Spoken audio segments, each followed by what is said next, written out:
England. She was 18 years old, going on 19. She ran away. Over the past 2 decades, multiple royal women have made international headlines for fleeing Dubai. It all began with Princess Shamsa, one of the daughters of the ruler of Dubai, who dared to escape from her family in a quest for freedom. But her planned freedom quickly turned into a nightmare. Shamsa was hunted down and abducted while on the run and taken back to Dubai. But here's why it's more horrific. Her kidnapping was orchestrated by her father, Sheikh Mohammed. Imagine being tortured by the very man who should protect you. Don't princesses deserve freedom? What happened to Princess Shamsa? And where is she now? The truth will shock you. Keep watching to find out. Princess Shamsa's feud with her father. Princess Shamsa was born in 1981. She had grown up partly in the United Kingdom and had been given a Western education. Shamsa was different from a typical princess, who would follow every instruction without question. She was cheeky and full of life and adventure. She wanted to make a difference for women, especially in the Arab world. She wanted to push the boundaries. This marked the genesis of her horror. Her father, Sheikh Mohammed, was against it and became furious at how she challenged his authority. He considers Shamsa to be a rebellious and disobedient daughter, so he decides to limit her freedom. People thought she was just a spoiled princess, but she was not. She was like anyone who deserves a chance to be free. Some people believe she had access to money and could do a lot of activities, like horse racing, which she loved. However, that was just a distraction from her reality. She didn't want to stay at home. She didn't even call her home a home. She called it a house and hated it. She was treated like a minor and felt like she was suffocating. When she was 18 years old, she wanted to continue her studies at the University of Cambridge, but the ruler of Dubai refused without explanation. On September 19, 1999, 9 months before her escape, Shamsa complained to her cousin about her father, then Crown Prince of Dubai, not letting her further her studies. This was the exact time she decided to run away. She took her chance in the summer of the year 2000. She drove a black Range Rover to the edge of Sheikh's sprawling €75 million estate at Longcross in Surrey and slipped away. The Sheikh, however, deployed a team of agents to track her down secretly. Sheikh Mohammed.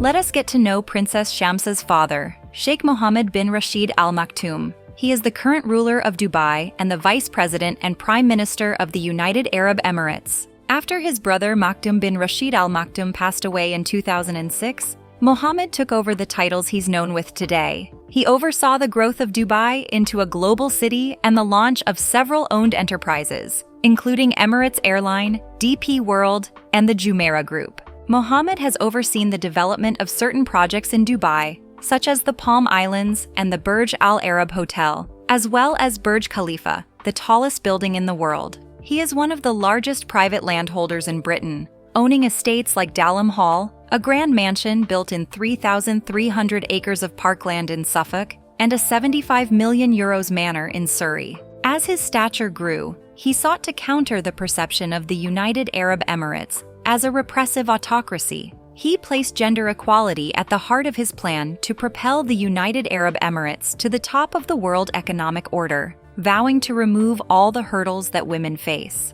His government passed a law guaranteeing women equal pay for equal work and elevated 9 female leaders to cabinet positions. Yet behind his public image as a progressive ruler of a forward-thinking country lies a more controversial side. The head of the Dubai family, Sheikh Mohammed, has a dark side that is not just horrific but deadly. On the 5th of March 2020, a British court ruled that on the balance of probabilities, Sheikh Mohammed had abducted 2 of his daughters, Shamsa and Latifa, who had been held in Dubai under his orders since 2000 and 2018, respectively. Keep watching as we dive into Princess Shamsa's fate. Princess Shamsa's escape attempt. Princess Shamsa staged her escape plan in July 2000 while on holiday with her family at their Longcross estate in London. The Longcross estate is a vast €75 million sprawling manor in the Surrey countryside owned by the Dubai ruler, Sheikh Mohammed. During the summer, when Dubai grew oppressively hot, Sheikh Mohammed would bring a few favored wives and children to England. Despite Shamsa's rebelliousness in 2000, she was allowed to join the party at Longcross. She loved England because it was her favorite place, and her best memories were made there. She also had a soft spot for one of her father's British guards, Grant Osborne, a former policeman and army officer in his early 40s. Shamsa had always tried to get close to Osborne, but he rebuffed her. Longcross had strict security, guards patrolled the property, and CCTV cameras watched it. However, one June evening, when the house was quiet, Shamsa slipped out of the shadows and got into a black Range Rover. Though she had not been allowed to drive, she managed to start the engine and veer off across the grounds. When she reached the outer wall, she ditched the car and slipped through a gate on foot. After discovering the abandoned car, Sheikh Mohammed flew in from his equestrian base in Newmarket the next morning to lead the hunt. Staff fanned out in cars and on horseback, but they only found Shamsa's cell phone, which was dropped outside the gate. Unfortunately, no one at Longcross could tell her whereabouts, but she contacted her sister, Latifa, who was back in Dubai. She had secured a new phone and was staying at a hostel in southeast London, considering her next move. On June 21st, Shamsa walked into the office of a lawyer named Paul Simon on a back street in London's West End, whom she had found through the Yellow Pages. She told him that she had fled the royal family of Dubai and wanted to claim political asylum. Simon's firm handled routine immigration cases, processing work visas and citizenship applications. Still, he knew enough to advise Shamsa that her claim would almost certainly fail because of the friendly relationship between the UK and the United Arab Emirates. Shamsa met Simon twice more in the following weeks. She told him she feared her father would find her and force her to return to Dubai. But Simon said it would be difficult to help her unless she produced her passport, which was under her family's control. She was now staying with an Australian friend in Elephant and Castle, a South London neighborhood. Late that summer, Shamsa contacted Osborne, the security officer, and begged his help.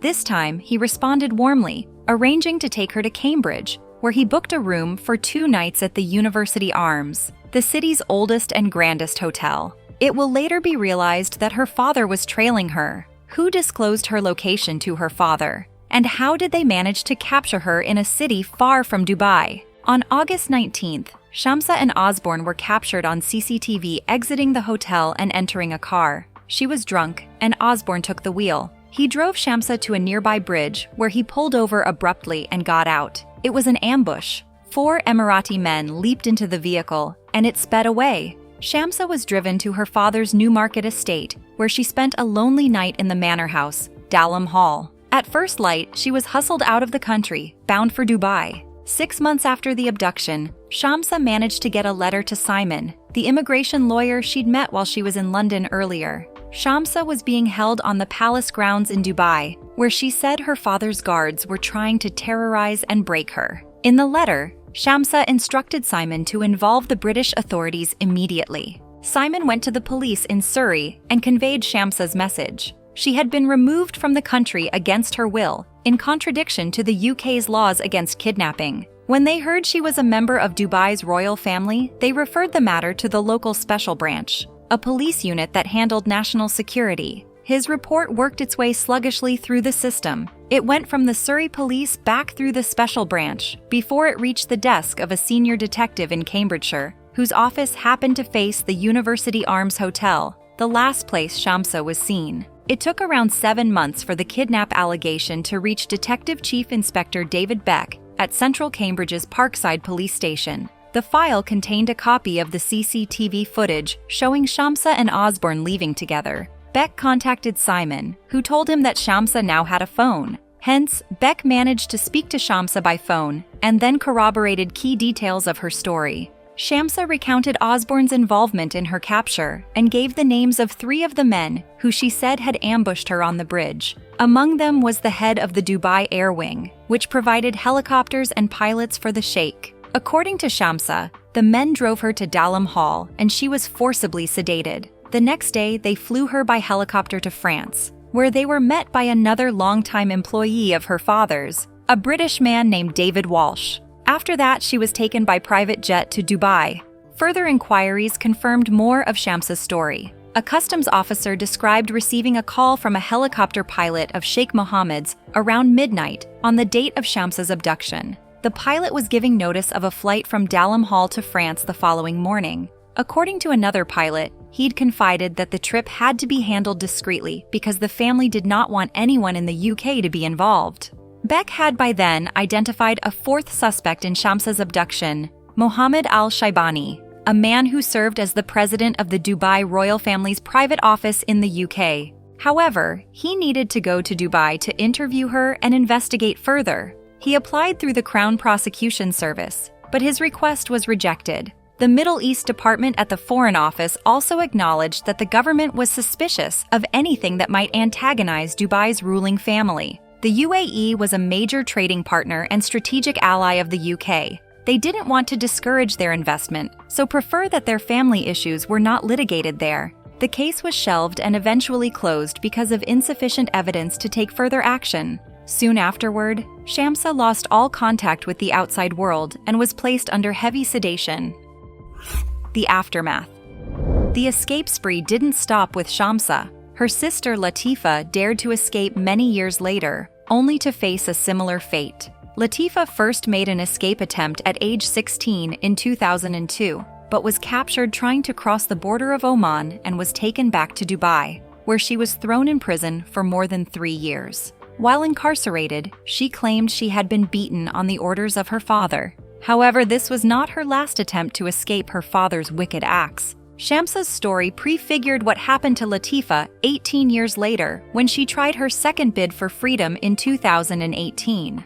Latifa had kept her plan secret for years as she laid the groundwork, training in extreme sports, obtaining a fake passport, and smuggling cash into a network of conspirators. When she revealed the scheme to Tiina Jauhiainen, a Finnish martial arts instructor who was to help prepare for her escape, she had already hired a yachtsman to collect her off the coast and convey her to India or Sri Lanka. They planned to sail across the Indian Ocean and then fly to the United States, where Latifa could try to claim political asylum. She needed help getting to the rendezvous point, 16 miles offshore, in international waters. In February 2018, they embarked on the risky plan to get Latifa out of Dubai to start a new life abroad. Before they set off, Latifa sneaked to Tina's apartment and sat down in front of a video recorder, recording almost 40 minutes of testimony to be released in the event of her capture. She said her father was a major criminal, responsible for torturing and imprisoning numerous women who disobeyed him. Her older sister had languished in prison after her attempt to get out 18 years earlier. The princess had no access to her passport and was under surveillance, so they had to leave Dubai and drive to the coast of Oman. Riding a small boat took hours for them to get out to international waters. By the evening, they had reached the yacht that was supposed to carry them to freedom. However, a week into the voyage, another ship was spotted tailing them, and a small plane circled overhead. The runaways were about 30 miles off the coast of India, and the yacht was running low on fuel. The captain feared that Latifa had been located. Her father, Sheikh Mohammed, had ordered her to be snatched from international waters by a joint Indian Emirates operation. In the night, armed men stomped the boat, seized the women, and forced them up to the deck. Latifa's hands were tied behind her back and she was thrown down. However, she resisted by kicking and screaming. As the men dragged her away, Latifa cried out that she preferred to be shot there than taken back to Dubai. Then, the princess was hurled overboard and transferred to an Indian military ship. She was then tranquilized and flown back to Dubai. What he didn't know was that just before setting off, Latifa had uploaded a video detailing the physical abuse meted out by her father. After some months passed, Latifa was able to start recording video messages, revealing shocking details. For instance, she revealed that she was being held captive in a jail villa and tortured on her father's order. The High Court ruled that the video was credible and amounted to torture. Another shocking news erupted from the Dubai royal family in April 2019. Princess Haya bint Al Hussein, Sheikh Mohammed's sixth wife, fled Dubai to the UK with her 2 young children. She revealed that her position in Dubai was unsafe as the Sheikh became progressively hostile to her with threats to her life. Now confronted with the escape of one of his wives as well as 2 more children, the Sheikh began a high court battle to have the children returned to Dubai. But then, he got more than he bargained for. In March 2020, the UK High Court Family Division issued a ruling concerning the children of Princess Haya following her divorce from the Dubai ruler. The High Court judgment revealed further details about the treatment of his adult daughters, unearthing Princess Shamsa's case. the judgment laid out the full story for the first time of how the Sheikh's agents had tracked her down in Cambridge and flown her back. The judge also found that Haya had been intimidated and Latifa had been abducted and imprisoned. Family proceedings, particularly those relating to children, are rarely detailed in the media. Although accredited journalists may be present in court, legal restrictions exist on what can be said outside the courtroom. However, after some time, the court relaxed reporting restrictions after weighing up the different interests involved. These include the public interest in what goes on in the family court as against the individual's privacy. Hence, the Sheikh hired a barrage of 8 lawyers to try and stop the media from being able to report the hearing, because it intruded into the privacy of his children. Still, the Court of Appeal ruled that it should be published. This not only solidified the claims of the runaway princesses, it showed who the Sheikh truly is, an abusive parent. Why were so many women from one of the wealthiest families on earth risking everything to flee? What were they running from? Isn't it surprising that this man aired freedom of rights for women in Dubai? But for his daughter, Dubai was an open-air prison where disobedience was brutally punished? The female disobedience in the emir's circle provoked a politically dangerous question among subjects. How can you tell us what to do when you can't control your family? The logic of absolute power requires that such rebellions be crushed swiftly and publicly. That's performative patriarchy. And that's exactly what Sheikh Mohammed did. He forcefully captured his runaway daughters, tortured and silenced them into total submission. The High Court ruling that Sheikh Mohammed's daughter, Princess Shamsa, was kidnapped off the streets of Cambridge is indeed a triumph for justice. It was a court ruling that exposed how ruthlessly the ruler of Dubai pursued his family around the world and shed light on how the British government was only too happy to help him. 20 years ago, the daughter of Sheikh Mohammed Al Maktoum was snatched off the streets of Cambridge, sedated, and flown back to the United Arab Emirates, where she hasn't been seen since. It was the sort of rendition you might expect for a hardened terrorist, not an 18-year-old princess. The High Court had ruled that the kidnapping of Princess Shamsa was contrary to the criminal law of England and Wales, international law,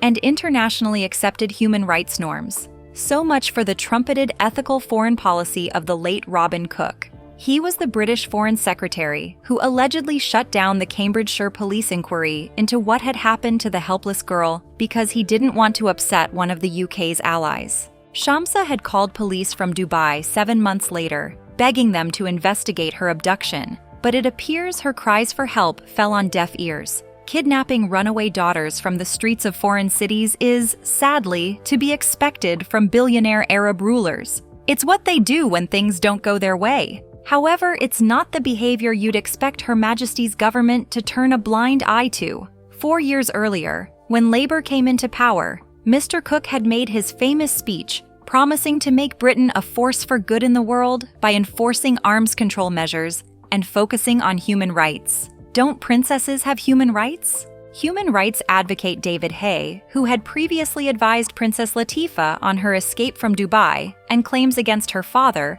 called for an inquiry to be carried out into why the investigation into Princess Shamsa's abduction was halted. A brazen offense has been committed on a British street, but this case hasn't been solved in more than 24 years. The horrific fate of Princess Shamsa now. In 2021, Princess Latifa, the captive daughter of Dubai's ruler, appealed to UK police to reinvestigate the kidnapping of her older sister. In her appeal, Latifa shared a letter written in 2019 while being held in solitary confinement in a jail villa with the BBC. Latifa dated the letter February 2018 before her escape attempt to avoid revealing that she had a way of communicating with the outside world from captivity. She told the Cambridgeshire police that the letter could help free Princess Shamsa, who was captured on their father's orders. Latifa's handwritten letter, delivered to the Cambridgeshire force by Hayes advocacy group Detained International, urged action for her sister's release by British authorities. This letter, which only came to public knowledge in 2021, painted a chilling picture of her sister's fate after she was returned to Dubai. Princess Shamsa, who was just 18 then, is 42 years old. It has been 24 years since her abduction, and she has not been seen in public since. This shows that the princess is still imprisoned in Dubai, held against her will. She does not have freedom, and unlike most of her step-siblings, no plans had been made for her or her sister to marry, probably due to her and her sister Latifa's previous escape attempts. The Sheikh's only statement on the case was to the High Court. He said he was relieved when he found his vulnerable daughter Shamsa after she went missing. The government of Dubai has not disclosed any information about Princess Shamsa, nor has it responded to the public's plea for her release. Rumor had it that the princess had lost her beauty and now behaves like a zombie, due to the effect of the substances given to her. Is it fair for such cruelty to be meted out by a father? Is there any hope for Shamsa's freedom? Let's have your ideas in the comment section below. Before you go, like and subscribe to our channel for more updates. See you next time.